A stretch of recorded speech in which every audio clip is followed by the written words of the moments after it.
Hello friends, welcome to my channel sociology classes. So आज की इस वीडियो में हम मैलिनोव्स्की की इंपॉर्टेंट थ्योरी को देखेंगे। इनका प्रकारवाद का सिद्धांत काफ़ी इंपॉर्टेंट है, एग्जाम में पूछा जाता है। संस्कृति का आवश्यकता सिद्धांत भी काफ़ी इंपॉर्टेंट है और लास्ट में इनकी इंपॉर्टेंट बुक्स देखेंगे। तो ये चीज़ें मैंने टू द पॉइंट कवर की हैं जो एग्ज़ाम के पॉइंट ऑफ व्यू से मोस्ट इंपॉर्टेंट है और आना ही आना है एग्ज़ाम में इनका। तो ये जो वीडियो है ये पीजीटी एग्ज़ाम के लिए जो जून में आपका होने वाला है सोशियोलॉजी का, यूपी पीजीटी का, उसके लिए यूज़फुल रहेगा, काफ़ी यूज़फुल रहेगा। और साथ ही साथ UGC net, JRF and assistant professor या सेट का कोई भी एग्ज़ाम हो इसमें सोशियोलॉजी पूछा जाता है। तो चैनल पर अगर नया है तो चैनल को सब्सक्राइब कर लीजिएगा और बाकी भी थिंकर्स का वीडियो मैंने चैनल पर कवर किया है तो आप देख सकते हैं। तो मैलिनोव्स्की को देखते हैं। तो इनका जो टाइम लाइन है वो 1884 से लेकर 1994 तक है। इनका जो जन्म हुआ था पोलैंड में हुआ था, लेकिन ये इनके पास जो ब्रिटिश सिटीजनशिप थी, तो ये ब्रिटिश मानवशास्त्री थे। इन्हें सामाजिक मानव विज्ञान का जनक माना जाता है। इन्हें शुद्ध प्रकारवादी भी कहा जाता है। अब इनका प्रकारवाद का सिद्धांत देखेंगे तो वहाँ पे डिटेल में समझेंगे। ये इनके बारे में कुछ इंपॉर्टेंट फैक्ट्स है जहाँ से एग्जाम में क्वेश्चंस आए हुए हैं, इसलिए मैंने यहाँ पे नोट डाउन किया है। इन्होंने टोबियाना द्वीप का अध्ययन किया था, तो पूछा जाता है कि किस थिंकर्स ने टोबियाना द्वीप का अध्ययन किया है। वहाँ पे एग्रोनॉट जनजाति का अध्ययन किया है, तो ये मोस्ट इंपॉर्टेंट है। टोबियाना द्वीप का एग्रोनॉट जनजाति का अध्ययन, वहाँ पे इन्होंने कुलारिंग का अध्ययन किया था। ये ऑस्ट्रेलिया के आदिवासी तथा मैलू द्वीप का भी इन्होंने अध्ययन किया है। इनकी जो अध्ययन पद्धति रही है वो सहभागी अवलोकन पद्धति है। अब इनका प्रकारवाद का सिद्धांत देखते हैं जो मोस्ट इंपॉर्टेंट है। इन्होंने अपने प्रकारवाद के सिद्धांत को संस्कृति से जोड़ा है।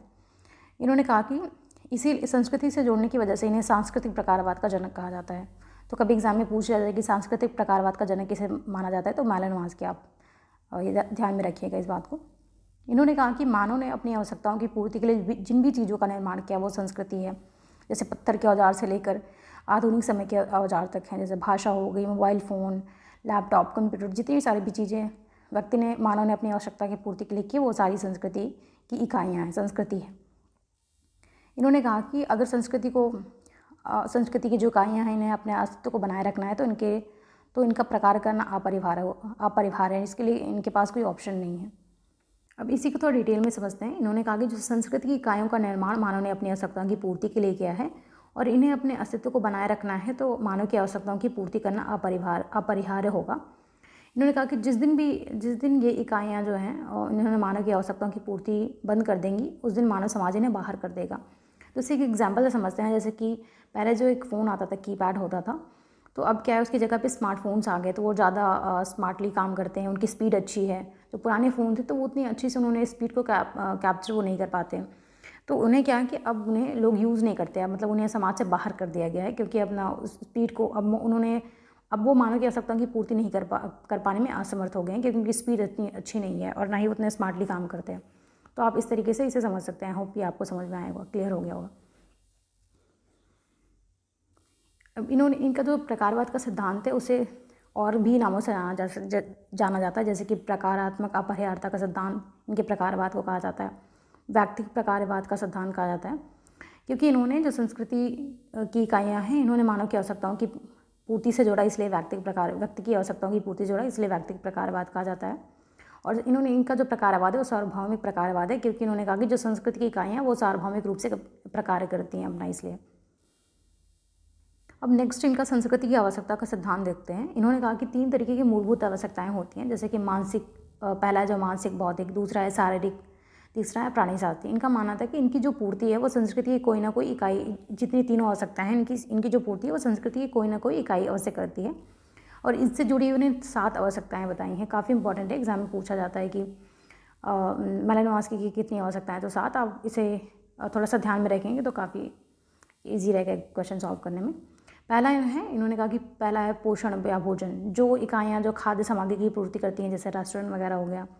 दूसरा है सुरक्षा, सुरक्षा के लिए परिवार का निर्माण किया गया।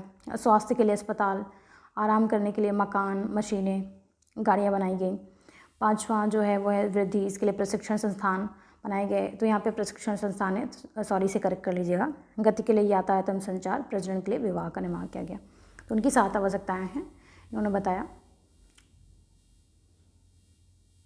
अब इनकी इंपॉर्टेंट बुक्स देख लेते हैं, काफ़ी इंपॉर्टेंट है, एग्जाम में पूछी जाती हैं। कोई भी एग्जाम हो, मैलिनोव्स्की की कोई ना कोई बुक रहती है वहाँ पे। और नेट के एग्ज़ाम में तो इनका डेट भी पूछ लिया जाता है सीक्वेंस में अरेंज करने के लिए, इसलिए मैंने यहाँ पे इनकी ईयर भी लिख दिया, ईयर वाइज। अगर आप ईयर भी थोड़ा सा ध्यान रखेंगे तो काफ़ी क्वेश्चंस को सॉल्व कर लेंगे, स्पेशली नेट के पेपर में।